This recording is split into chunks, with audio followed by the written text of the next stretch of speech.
Lance, there's a lot of familiarity here with this team. Obviously, in 2020, you played them at Notre Dame, and then, of course, having played for Dabo. I guess how does that just kind of, and then obviously you know the team. A lot of those guys that you coached last year was on this team this year. I guess how does that familiarity and that just kind of help you prepare for Clemson's defense?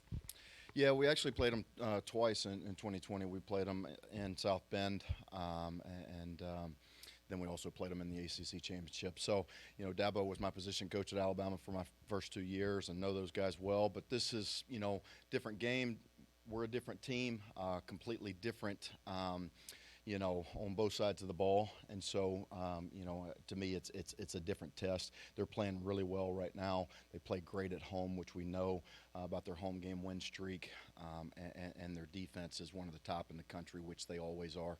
They've done a great job. They run to the football. They create havoc plays, TFLs, turnovers, and so it's gonna be a great challenge for us in a great rowdy environment. Yeah, Lance, Brent Venables was such a big part of their defense for a while. Now he's gone at Oklahoma. How much have they changed with the new defensive coordinator? Yeah, Coach West does a great job with those guys. I've known West for a really long time, and he's been part of that system. He's been there with Coach Venables. I think, overall they are the same, but you can see he's put his own stamp on it, a little bit of his signature, some things that they've changed in his style of play. But overall, they're schematically they're pretty much the same in what they want to do, how they want to attack you, and how they play. I mean, I think that's one of the biggest things when you've watched Clemson's defense over the last several years and over their championship runs. They get after the offense. They want to dictate the tempo, set the tempo, create havoc plays, and those are things that you still see. Coach, excuse me. Scott said that Malik wasn't sure how significant the hand injury was. As the week progresses, what will you be looking from him, in practice to make sure that he is capable of doing what you want him to do? Yeah, I've talked to Malik a lot over the last 24, 48 hours. Minor hand injury, which Coach talked about. He seems confident. He wants to play and, feels confident about this week of prep. So I don't think anything's going to be different from us from a standpoint of preparation or what we do with him or how he handles this week. And so I think he's excited about this game and this challenge and opportunity. And I think our whole offense is feeding off some of the momentum and confidence we've created over the last 4 games.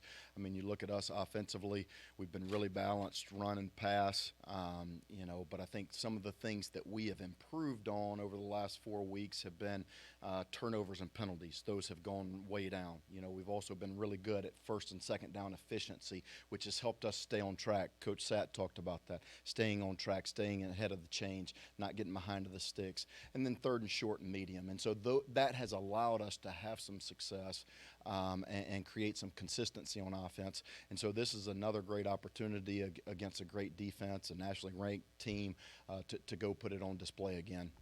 Lance, one thing about this offense where it's been kind of, I guess, stepping out and making some bigger plays is because other receivers have gotten involved. I guess from your vantage point, what have you seen from that group and just, I guess, how the offense is, I guess, blossoming? Yeah, I've been really excited and really proud of the receivers, that whole group. I think, just like we talked about last week and a couple of times. I mean, every unit on our offense has battled injuries and had to overcome some adversities. Different guys have had to step up at different times, and that's what we're starting to see. From the receiver group. I thought it was really good to see T. Huddy get his first touchdown catch this week. He's been huge for us moving the sticks. Been very consistent. Just haven't gotten him in the end zone. So it's great to see him catch his first touchdown pass. I was probably more excited than he was. And then, Amari came in, caught a touchdown pass. Isaac Martin caught a touchdown pass. We saw his excitement there after that. So I think we're starting to make some strides in the pass game. Malik's seeing it well. I mean, I think in the last game he had 70% completion rate. He had three touchdown passes. And so when we've got the run game rolling, which it has been, and we can continue to improve in the pass game, we can be really balanced and efficient offensively and stay ahead of the chains. Malik had a net 0 yards rushing, which I don't think I've ever seen before. But Yeah. you did have two 100-yard runners. Is there room still for Malik to have big running games too with running backs? Absolutely. Really proud of Jaws and Tyon, and having two runners over 100 yards. But that's also a product of what we did up front. I mean, when you looked at our offensive line, our tight ends, even our receivers blocking down the field, that's what creates those explosive runs. And so, our backs have been doing a great job of getting yards after contact, and seeing the holes well. And when they're there, making the big runs, which Tyon and Jaws both did, and our whole running back unit has. But there's absolutely room for Malik to still run the football, and he's still going to be a weapon in that aspect of the game. It was nice to win a game without having him, without having to have him rush the ball. Yeah. How concerned are you that Malik won't be able to play, and if he can't go, how much does that affect the game plan? I'm not concerned at all. Just talking with him and knowing his competitive spirit, I know he's going to be ready to go. I know he wants to play in this game, and I also feel good about Brock if he has to come in and play, or if his number is called. So, but not concerned about that at all.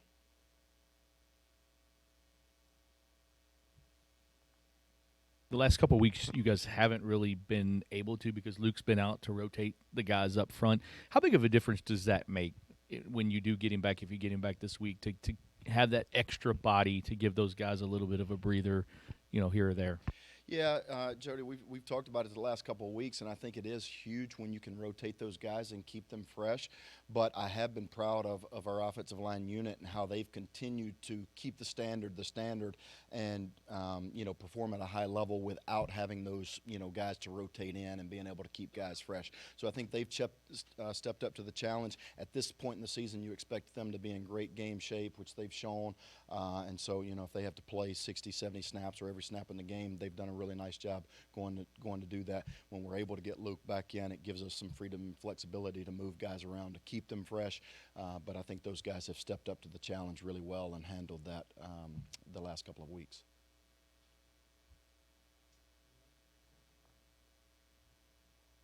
I'm going to ask you to speculate here a little bit, but with Malik, you talked about, just the competitive nature.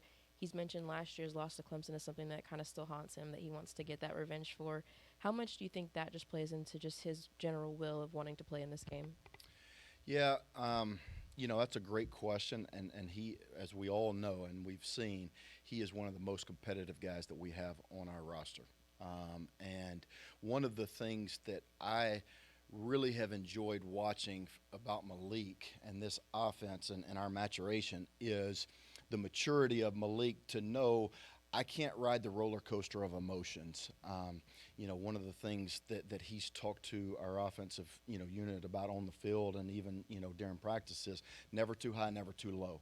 And, when I heard him telling the offense that, it just put a big smile on my face because it shows how much he's grown, how much he understands that everybody in that huddle is looking at him. When things are going well, when things aren't going well, everybody looks to him to set the temperature and tone for our offense and how they're going to feel and react.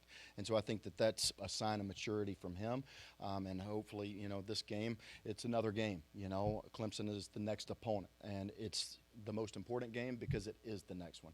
And that's what I want him and our offense and really our team to understand is this game shouldn't be bigger or less or whatever because of Clemson or last year or what we almost did or because we're playing there or the crowd noise. We have to stay within ourselves and continue to play consistently at a high level no matter what the circumstances or things around us are dictated.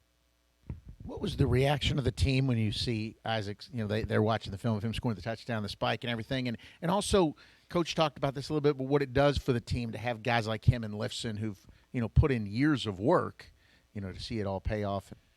Yeah, I didn't – between Lifson's touchdown the previous week and then Isaac's touchdown this week, I don't know that I've seen, more excitement on our sideline than those two moments. And it was just a really great moment, and it's really rewarding when guys work so hard, they put in so much, and really rarely ever get credit. The only time they're ever singled out is if they do something wrong. And so for them to – score a touchdown and get that recognition is great. And I know that, they're excited. Their families are excited. We were excited for them. But that was the coolest thing for me is seeing how their teammates reacted. And everybody wanted to go in the end zone and meet those guys. So that was pretty cool.